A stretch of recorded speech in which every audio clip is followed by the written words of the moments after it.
Bonjour, je voudrais vous parler un petit peu pour les élèves en fait de la médiatrice du segment, mais pour les plus grands qui peuvent regarder cette vidéo, pour les parents, pour les collègues, pour les formateurs, une pratique que je trouve très efficace avec les élèves et qui est en plus relativement ludique, qui en fait les amuse, qui est celle de la construction la moins probable.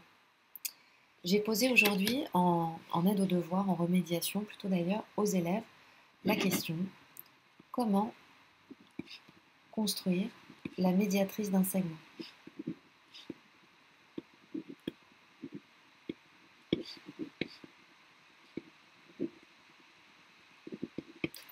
Un premier élève m'a dit, eh ben d'abord vous tracez un segment.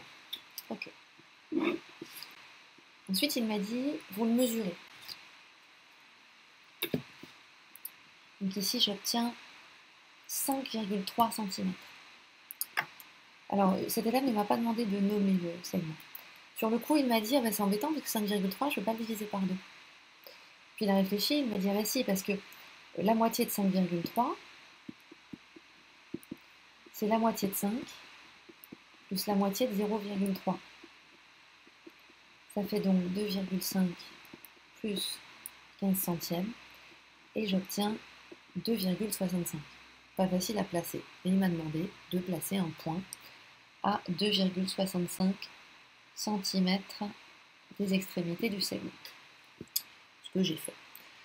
Ensuite, cet élève m'a dit, bah maintenant c'est facile, il faut tracer une droite. D'accord.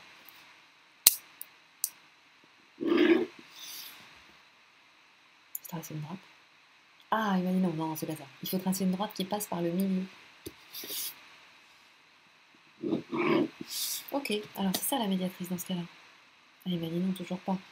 Non, il faut tracer une droite qui passe par le milieu mais qui soit perpendiculaire. C'est ça qu'il m'a dit. Très bien. Voilà, j'ai tracé une droite, elle passe par le milieu, elle est perpendiculaire. Alors mon élève m'a dit, ah non, non, non, non, non, il faut qu'elle passe par le milieu du segment et qu'elle soit perpendiculaire au segment. Ah. Alors j'aurais pu l'embêter davantage en lui demandant comment expliciter la construction elle-même. Il aurait pu par exemple me dire qu'il plaçait un des côtés de l'angle droit de l'équerre le long du segment et qu'il la faisait coulisser de sorte que l'autre côté de l'angle droit de l'équerre passe par le milieu que nous avons tracé sur le segment. Ensuite, nous aurions prolongé, ce que j'ai fait avec un autre élève. Je lui ai demandé si on avait terminé, il m'a dit non, il faut coder. Et pour coder, il va falloir mettre un symbole identique de part et d'autre du milieu du segment et porter l'angle droit.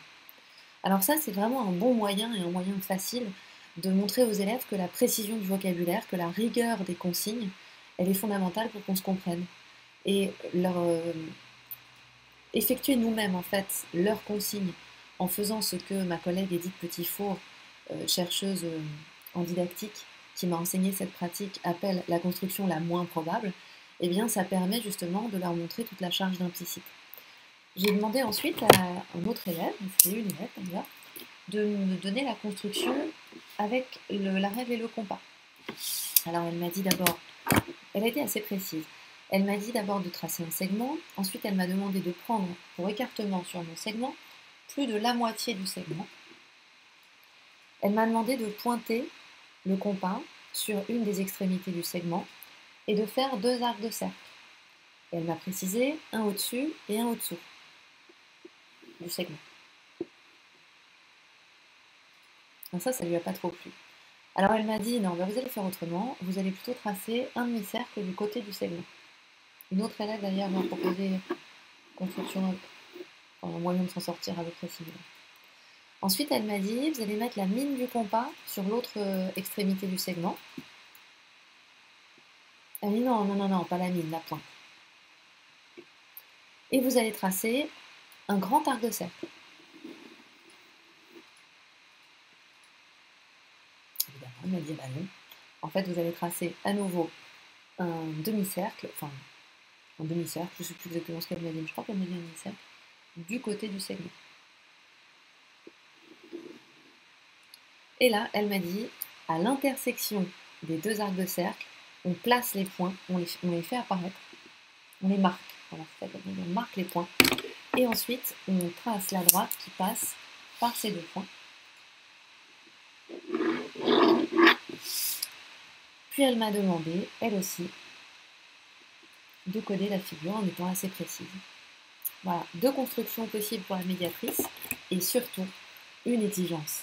Être précis dans son vocabulaire pour pouvoir communiquer clairement que tout fonctionne bien et qu'on se comprenne. Bonne journée!